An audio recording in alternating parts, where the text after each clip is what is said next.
si un dia baixa un ovni una mica català, l'ovni que baixa queixant-se dels peatges. És un ovni que no divideix els comptes. Exacte, l'ovni que és d'una lluna de Mart i diu Mart ens roba. Un ovni que és molt difícil introduir-se en el seu grup d'amics. I va cantant mentre va baixant no volem ser una lluna de Mart, no volem ser un satèl·lit ocupat, volem la independència, volem fotre el camp de Mart. Platón, fota't, ja no ets un país!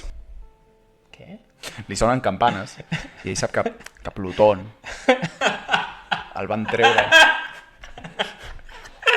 però no acaba de... Jo m'imagino que aquest ovni baixa perquè li han arribat campanes de que Catalunya ha aconseguit la independència.